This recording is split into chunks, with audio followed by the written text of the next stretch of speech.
जय माँ कामाख्या। आपका बहुत बहुत स्वागत है कामाख्या धाम में। मैं आपके समक्ष सुशील गुरु जी।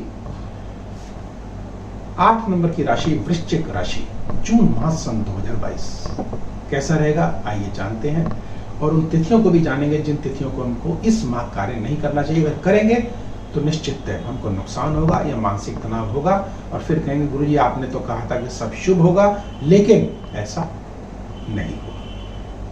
तो अगर हम उन तिथियों का ध्यान रखेंगे तो निश्चित हम अपनी इस कुंडली के माध्यम से अर्थात 3 ग्रहों के माध्यम से अपने भाग्य को बदल सकते हैं। ऐसा कोई कार्य नहीं है जो हम नहीं कर सकते। पहली बात तो ये ध्यान रखिएगा, मन के हारे हार है, मन के जीते जीत, और जैसा आप सोचते हैं वैसा ही आपको मिलता भी है। इसलिए अपनी सोच को सकारात्मक रखें, पॉजिटिव रखें, तो आपके साथ निश्चित पॉजिटिव ही होगा। अगर कोई ग्रह हमें अशुभ प्रभाव दे रहे हैं तो उसको शुभता में परिवर्तित करने की कोशिश करें, हार के बैठे नहीं। क्योंकि ज्योतिष शास्त्र भी आपको यही सिखाता है, ज्योति देता है आपको कि क्या शुभ है क्या अशुभ है। ये आपको पहले से ही जब ज्ञात हो जाता है तो आप मन को मजबूत कर लेते हैं कि ऐसा तो होना ही है। तो आपको एक जोर का झटका जो लगना वाला होता है वह नहीं लगता, क्योंकि आप मेंटली प्रिपेयर हो जाते हैं।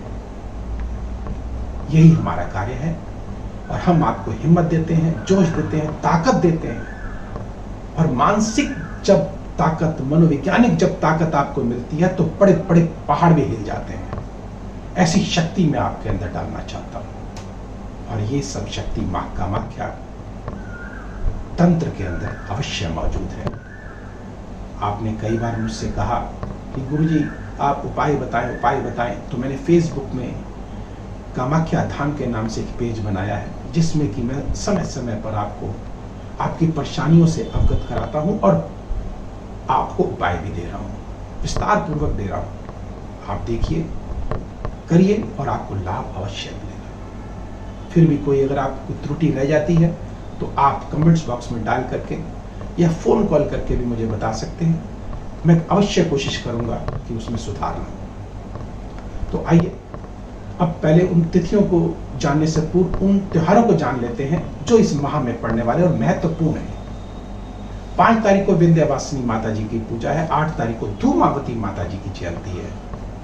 धूमावती माता जी जो कि धुआं उड़ा करके सब कुछ अस्त व्यस्त कर देती हैं, बना भी देती है, बिगाड़ भी देती है। निर्भर हम पर करता है कि हम अपनी सोच को कैसे कर रखते हैं और कार्य को कैसे करते हैं। आइए अब आगे बढ़ते हैं। 9 तारीख को मां गंगा जी का दशहरा है। 10 तारीख को निर्जला एकादशी है, और 14 तारीख को वट सावित्री व्रत है। 15 तारीख को आषाढ़ माह की संक्रांति है, और अब 22 तारीख को अंबुबाची पर्व। अगर आप पहले से ही मेरे साथ जुड़े हुए हैं, सब्सक्राइब आपने किया हुआ है, मां कामाख्या के तंत्र को जानते हैं, मां कामाख्या के अगर रहस्य को जानते हैं तो अंबुबाची पर्व को भी अवश्य जानते होंगे। अगर आप विस्तार से जानना चाहते हैं तो आप अगले वीडियो में आप अवश्य देखिएगा। उससे पहले इसको लाइक करना होगा, सब्सक्राइब करना होगा, बेल बटन को अवश्य दबाना होगा, क्योंकि अंबुबाची वह पर्व है जिस दिन मां रजस्वला होती हैं और 3 दिन तक मंदिर के कपाट स्वतः बंद हो जाते हैं, और 3 दिन के बाद जब वह खुलते हैं तो वह वस्त्र हमको महाप्रसाद के रूप में मिलता है, जो कि चमत्कारिक होता है। और वह क्या क्या चमत्कार करेगा यह भी हम अगले वीडियो में आपको बताएंगे कि उस वस्त्र की क्या महत्व है, क्या चमत्कारिक प्रभाव है। अंबुबाची पर्व, अंबुबाची वस्त्र के बारे में हम आगे चर्चा करेंगे। और आइए अब आगे बढ़ते हैं। 30 तारीख को गुप्त नवरात्र भी प्रारंभ होने जा रहे हैं। कितने सौभाग्य की बात है कि इसी माह गुप्त नवरात्र भी है और अंबुबाची पर्व भी है, जो कि गुप्त मां के गुप्त विधि से, अगर गुप्त तरीके से अगर उपाय किए जाएंगे, पूजा आराधना अर्चना की जाएंगे, प्रयोग किए जाएंगे तो सफल अवश्य होंगे। ध्यान रखिएगा, कई बार क्या होता है, आपको मैं एक छोटी सी घटना के साथ बता देता हूं। अगर आप कहते हैं कि मेरा ये कार्य बनने वाला है और आप 10 लोगों को बता देते हैं, तो 10 लोगों की दृष्टि उस पर पड़ जाती है तो वह कार्य बिगड़ जाता है। तो इसलिए जब तक आप उसे कर ना ले, सफल ना हो जाए, तो उसे गुप्त रखें। गुप्त रखने से निश्चित आपकी ही दृष्टि पड़ती है और वह शुभ दृष्टि होती है और आप सफल हो जाते हैं। यही नजर दोष भी होता है। आपके आसपास कितनी कुदृष्टियां होती हैं आप नहीं जान पाते हैं। आपके अपने ही कई बार कुदृष्टि डाल करके उस कार्य को बिगाड़ने में सक्षम हो जाते हैं। इस विषय में हम आगे विस्तार से चर्चा करेंगे।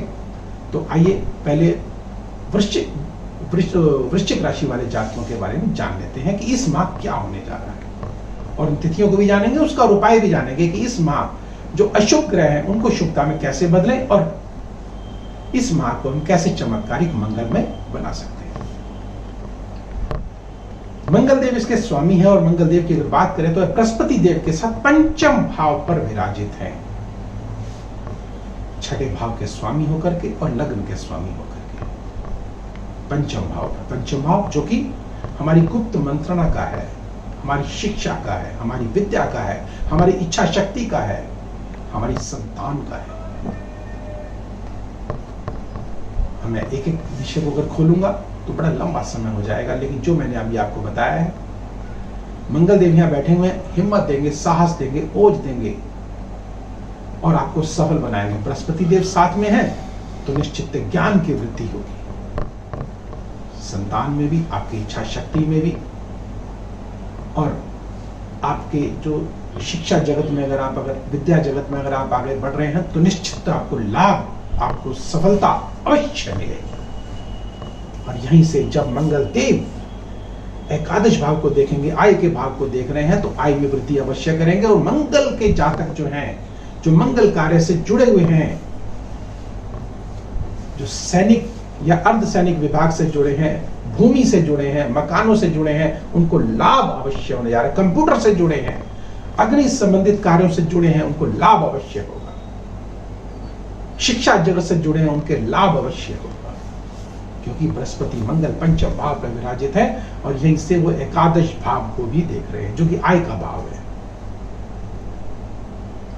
सूर्य और बुध देव वह सप्तम भाव पर विराजित है। बुद्धाधिपत्ति योग बना करके धन की, मान सम्मान की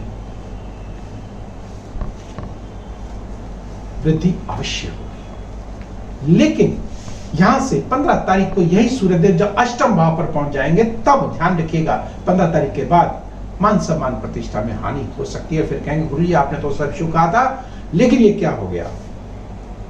तिथियों को ध्यान रखिएगा। अगर हम समय से, अगर लोहा गर्म हो तभी चोट मारे तो वो अपनी शेप ले लेता है, अर्थात हम फलित हो सकते हैं, सफल हो सकते हैं।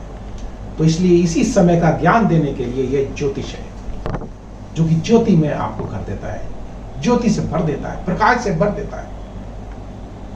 राहु शुक्र की अगर बात करें तो छठे भाव पर विराजित है, और छठा भाव रोग का भाव है, ऋण का भाव है, शत्रुओं का भाव है। राहु देव यहां बैठे हैं तो अचानक ये सब कर्म करवा देंगे, धोखा दिलवा देंगे। ऋण अगर लिया है तो वो ऋण लेने वाला आगे सामने खड़ा हो जाएगा, परेशान करेगा, मत लेना ऋण। शुक्रदेव यहाँ है तो निश्चित आपके घर में जो स्त्री वर्ग है वह परेशान होंगे, किसी गुप्त पीड़ा में जो है वो हमको सता सकते हैं, बाधा आ सकती है, कोई अनजाना सा रोग, अज्ञात सा रोग, कोई अज्ञात शक्तियों के द्वारा रोग या हमको सता सकता है। ऐसा ना हो इसके लिए क्या करें, निश्चित आइए पहले तिथियों को जान लेते हैं, जिन तिथियों को हमको कार्य नहीं करना चाहिए। वह तिथियां कौन सी हैं? 1, 2, 10, 11, 18, 19, 28 और 29 तारीख भूल कर भी तिथियों को कार्य ना करें। अगर करना भी पड़े तो आइए उस महा उपाय को करते हैं, जिसके करने से निश्चित इस माह को हम मंगलमय बना सकते हैं। वह क्या है? थोड़ी सी हल्दी लीजिएगा और एक छोटा सा मंत्र है, ओम ब्रह्म बृहस्पते नमः। माथे पे तिलक लगाइएगा, नाभि पे उसका तिलक लगाइएगा। और एक विशेष बात और, घर में जो बुजुर्ग हो दादा हो, दादी हो, नाना हो, नानी हो, और भी कोई बुजुर्ग हो, उनके चरण स्पर्श करने के पश्चात ही अपने कार्य को प्रारंभ कीजिएगा। मैं आपको विश्वास के साथ कहूंगा कि आपका यह मां मंगलमय चमत्कारिक अवश्य हो जाएगा। अगर आपकी कोई विशेष जानकारी है तो नंबर स्क्रीन पर चल रहे हैं, व्यक्तिगत रूप से भी आप हमसे संपर्क करके अपनी जो परेशानी है उसको साझा कर सकते हैं और अपने भाग्य को बदल सकते हैं। तो अब मुझे दीजिए आज्ञा, लेकिन जाने से पूर्व छोटा सा निवेदन, लाइक करें, सब्सक्राइब करें और बेल बटन को अवश्य दबाएं। अब मुझे दीजिए आज्ञा। जय मां कामाख्या।